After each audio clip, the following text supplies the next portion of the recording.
Ayan na mga ka-amigo.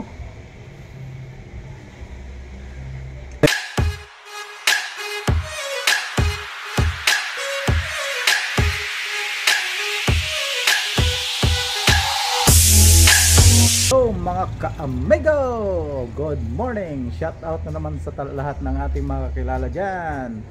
Lalo na yung si Sir Saldi yung sa lugar ng Negros. Wow. Balik kinabit niya po yung sarili nating unit by his own hand. So doon siya kumuha ng idea sa aking mga vlog. So yun ang pinaka the best kasi nagawa niya sa kanyang Toyota Innova 2010. So ayos, shout out sa iyo Sir Saldi from Negros Occidental. Oriental pala, Negros Oriental. So ngayon mga kamigo, meron tayong for installation Toyota Innova na bago. Napakabagong Toyota Innova. So ito po siya ngayon, no.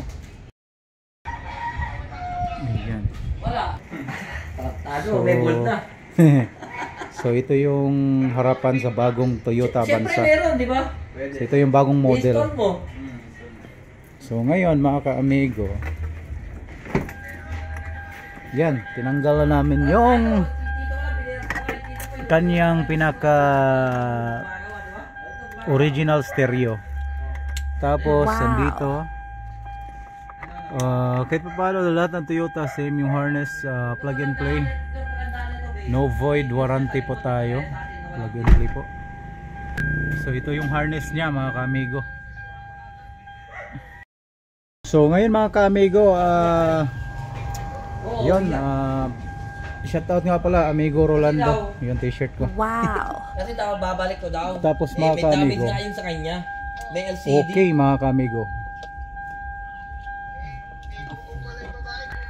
So ayan mga ka-amigo, binaklas na namin tapos gagawin. So ang history kasi nito, kumuha yung customer online, nasira yung unit na kinuha niya, wala pang ilang linggo.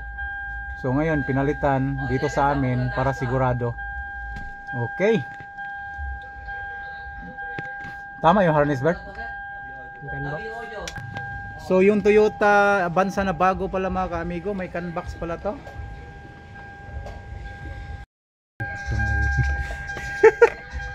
Yun mga ka-amigo, yung harness niya, ito yung may can box na harness. Ito. Kung yung can box na yan, yan yung magpapagana sa mga system niya. Wow. Eh, ano yung Bert? Saan yan? Steering? Yeah, nga eh. Alin? Yung camera? Mayroon siya? Be, testing natin. Kasa kanina, galing akong So kasa ito kanina. mga ka-amigo, alin? Baka nilagay doon yung stock niyo. Alin Bert? Nandun sa likod yan. Mayroon comment kanina nakakasa kanina, galing akong kasa kanina sa may Toyota. Tinatanong nga So, sa akin, bakit ko testing na natin. nalaman to eh. Yung kasa sir. Oo nga, magawa pa. Ayan ang banana. Yan o Bert. Oo nga, iba paayos ko nga. Tapos ibebenta ko ulit sa'yo. So ito mga ka-amigo, tinisting muna namin kasi may can box kasi to. Dapat kailangan maano natin yung ma-sure ball kung gagana siya yung reverse niya. Ongoing installation.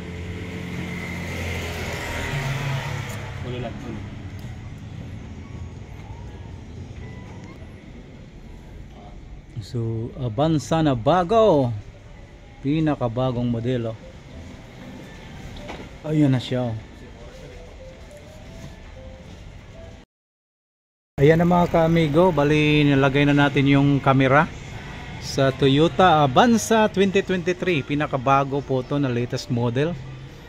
Dito natin connect yung reverse light niya. Kailangan talaga i-connect para magkaroon ng reverse viewing doon sa monitor. Yan. Ayan na yung monitor natin mga ka-amigo. Okay na siya. No? Yan, ito yung camera natin. Yon, patapos na tayo mga ka-amigo. Okay na yung mga ka-amigo. Grabe mga ka-amigo. Ayan, Netflix sir. Ayos, nagni-Netflix sila mga ka-amigo. Yun, sige. Nakobira na. Pag kinobira niyan mga kamigo, okay na yan. Grabe, bagong bago talaga. Yan mga kamigo, laki ng monitor ni sir.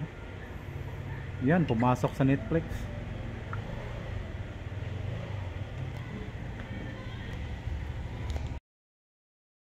So ayun mga ka-amigo, okay na yung installation natin. Toyota Avanza 2023. Wow. So pinakabagong modelo po sa Avanza this year 2023. So meaning since bago siya, bago harness lahat, bago camera.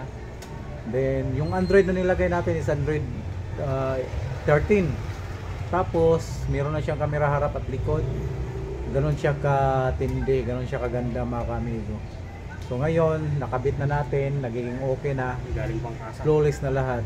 So press from casa mga kamigo.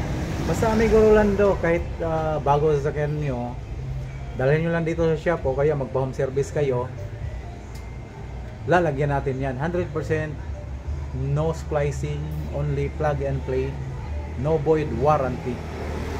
Wow. Right, shoutout sa lahat ng ating mga kakilala dyan, sa lahat ng ating mga customer, sa kaibigan ko sa Whitey World. Salamat sa inyo. Ayan na mga ka-amigo.